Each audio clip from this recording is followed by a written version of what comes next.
Bienvenue sur ma chaîne Anne-Sophie Beauty. Comme vous avez sûrement deviné par le titre, j'ai envie de partager avec vous mes trucs, astuces, conseils, beauté, maquillage, look préféré, tutoriel, toutes ces choses-là. J'ai pensé commencer aujourd'hui avec mon look préféré pour l'automne, qui est en fait le look que je porte en ce moment. Si vous êtes comme moi, à l'automne, vous adorez sortir les bourgognes, les mauves, les bruns. Alors c'est vraiment ce que j'ai mis en valeur aujourd'hui avec un œil assez simple, mais une petite ligne en dessous quand même pour venir faire sortir le regard puis une belle lèvre bourgogne. Alors si vous avez envie de voir comment j'ai obtenu ce look-là, continuez à regarder. Alors tout d'abord, pour commencer, je vais venir enlever mon toupette du chemin. Si vous avez un toupette vous aussi, vous comprenez que c'est essentiel de le tasser de là. Alors on est prêt. Alors je vais tout d'abord commencer avec la base de Smashbox Photo Finish Luminizing, qui est une base illuminatrice, qui est en fait dans les tons plutôt de or doré. Alors c'est vraiment parfait pour venir réchauffer notre teint automnal qui voit peut-être pas aussi souvent le soleil qu'on voudrait. Ensuite, je continue avec la base de Lise Wattier qui est la Bébé Crème Hydra Smart. J'adore cette bébé crème-là, c'est vraiment ma bébé crème préférée du moment parce qu'elle a une super belle couvrance mais qui reste très naturelle. Alors je trouve que c'est parfait pour venir s'agencer avec des lèvres foncées comme on va faire aujourd'hui. Alors je vais juste venir l'estomper avec mes mains dans ma peau sans technique, vraiment j'y vais très instinctivement. Mais c'est important aussi de venir la descendre au bas du cou pour pas qu'il y ait de lignes. Ensuite, on continue avec le cache-cerne Pro Longwear de chez MAC, qui est un cache-cerne qui est très couvrant. Alors, c'est pour venir balancer un peu la base naturelle. On va venir cacher les cernes et les imperfections avec ça. Donc, j'en mets une petite pompe sur mon doigt et je vais venir faire des petits points en dessous de mes yeux sur mes paupières pour venir l'appliquer où est-ce que je veux cacher les petites rougeurs ou les cernes un peu plus bleues. Donc, c'est important aussi d'en mettre sur la paupière pour neutraliser les veines et les rougeurs qu'il pourrait avoir là et aussi de chaque côté des ailes du nez. Ensuite, je vais venir l'estomper avec un pinceau. C'est un pinceau à fond de teint que j'ai pris au Pharmaprix, qui est assez pointu. Donc, c'est vraiment parfait pour venir estomper un cache-cerne comme ça. Et ça vient aussi absorber l'excès qu'on pourrait avoir mis. Alors ensuite, je vais venir fixer le tout avec la poudre lumineuse secrète de Laura Mercier. Je prends le pinceau Contour Brush de Real Technique, qui est un petit pinceau assez fluffy, donc c'est parfait pour appliquer ça. Et comme vous pouvez voir, j'en mets aussi sur mes paupières pour venir préparer la zone pour mieux estomper les ombres à paupières mates qu'on va appliquer tantôt. Ensuite, je continue et je vais venir fixer ma zone T avec la poudre pressée monochromatique de Marcel. C'est une super bonne poudre, je trouve, pour contrôler les huiles dans le fond qui pourraient se développer dans mon front ou bien sur mon nez. Donc, j'en applique vraiment juste sur ma zone T. Ensuite, on passe au blush qui est le blush parfait pour l'automne, qui est le blush Gingerly de chez MAC. Un beau brun chaud, un peu dans les teintes de cannelle. Donc, j'en applique sur les pommettes de mes joues. Et comme vous pouvez remarquer, je ne mets pas de bronzer parce que je trouve que juste ce blush-là, c'est vraiment parfait. Et je vais venir aussi le monter sur mes tempes, comme justement, je ne mets pas de bronzer pour venir réchauffer un peu le teint et aussi sur le bout du nez. Ensuite, je vais venir ajouter un peu de lumière dans tout ça avec l'illuminateur de chez Laura Mercier que je vais venir prendre sur un petit pinceau assez précis pour en mettre vraiment juste sur le haut de mes joues parce que c'est l'automne et la tendance est au mat. Alors, on veut juste un petit point de lumière et non transformer tout le look en quelque chose de très lumineux. Ensuite, on passe aux sourcils. Donc, je vais commencer par venir les brosser et les mettre en place avec une petite poulie. Et je vais continuer avec mon duo préféré pour les sourcils en ce moment, qui est le duo Pro Sourcils de chez Marcel. J'utilise le premier côté pour venir les remplir. Ça, c'est vraiment, vous faites ça comme vous êtes confortable avec vos propres sourcils. Donc, je vais remplir les deux côtés, mais je vais skipper le deuxième pour vous épargner un peu de temps. Et ensuite, pour venir bien l'estomper, je repasse avec ma petite poulie pour pas qu'il y ait de coups de crayon apparent. Ensuite, je vais venir les fixer avec l'autre côté du duo Pro, qui est en fait un petit gel teinté qui est parfait pour venir tenir le sourcil en place toute la journée sans faire de petites miettes. Ensuite, on s'attaque aux yeux. Alors, je vais utiliser la palette Naked 2 Basic de Urban Decay.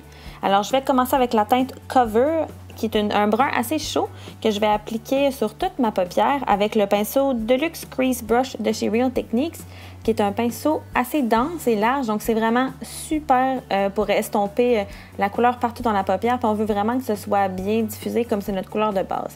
Vous avez peut-être remarqué que j'ai soufflé sur mes ombres à paupières parce que cette palette-là a tendance à faire des petites graines qui vont aller un peu partout. Alors, j'aime bien taper l'excès de mon pinceau avant d'en appliquer sur ma paupière pour éviter qu'il y en ait sur mes joues.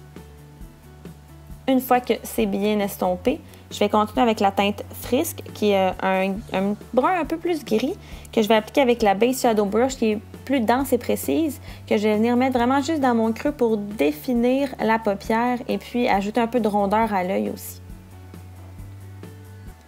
Ensuite, j'utilise la teinte Stark avec un pinceau assez plat de chez EcoTools. Ça, c'est un beige mat qui est vraiment parfait. J'en mets partout sur ma paupière mobile pour vraiment venir donner l'effet d'un look frais, naturel, avec comme si, dans le fond, on n'avait pas touché la paupière. C'est un peu pour tricher ici et j'en applique quand même beaucoup pour vraiment que ce soit très opaque et uniforme. Et je vais aussi venir mettre cette couleur-là en dessous de mes sourcils pour illuminer le regard, mais rester vraiment dans un look assez mat.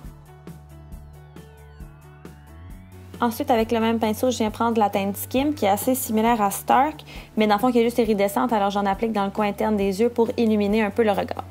Ensuite, je prends la couleur la plus foncée de la palette qui est Undone avec le pinceau Accent Brush toujours de Real Techniques et je viens en mettre le long de mes cils du bas, donc c'est pas grave si c'est pas trop précis, mais vraiment essayez de rester le plus proche possible de vos cils du bas pour éviter d'avoir l'air d'avoir un œil au beurre noir. Alors je fais la même chose des deux côtés, mais inquiétez-vous pas, on va venir adoucir cette couleur-là.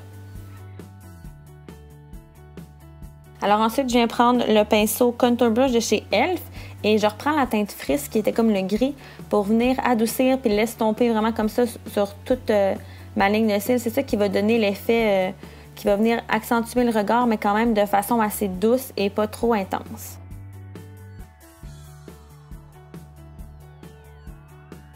Une fois que ça c'est fait, notre look est terminé pour les yeux. Alors on continue avec un recourbe-cils. Dans le fond, je commence avant de mettre mon mascara pour venir vraiment aider à donner une belle courbe et aussi à agrandir le regard. Ensuite, je continue avec mon mascara, un de mes mascaras préférés du moment, qui est le Lash Out Butterfly de chez L'Oréal, qui est un super beau mascara pour faire des beaux cils longs et définis. Et je trouve que c'est parfait dans ce look-là, comme on n'a pas de crayon ni de eyeliner. Je veux vraiment des beaux cils longs et super bien définis. Donc, c'est parfait ce mascara-là pour ça. Et aussi, il y a un côté de la brosse qui est plus petit, donc super pour venir en mettre sur les cils du bas. Une fois que ça c'est fini, on passe enfin aux lèvres avec un de mes duos préférés pour l'automne. On commence avec le crayon Burgundy de chez MAC, qui est en fait juste un Burgundy Bourgogne parfait.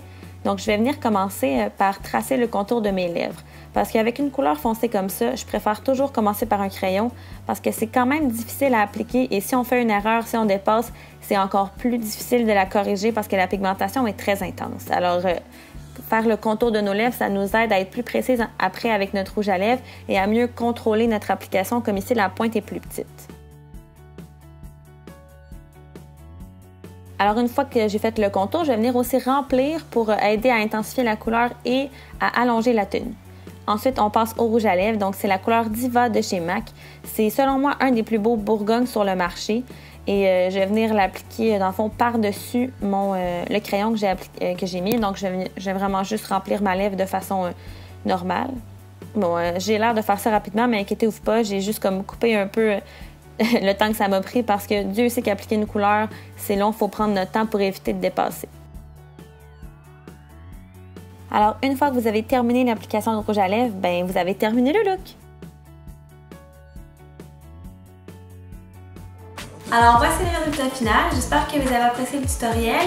N'oubliez pas que vous pouvez toujours dans le fond substituer les produits pour ce que vous préférez, c'est vraiment des suggestions que je vous fais. Mais je vais quand même mettre dans la barre d'informations tout ce qu'il y a à savoir sur les produits que j'ai utilisés, donc les couleurs, la marque, le nom du produit et tout. N'hésitez pas à la consulter et puis n'hésitez pas non plus à vous abonner si vous voulez voir plus de vidéos. Et bien on se reparle bientôt. Bye!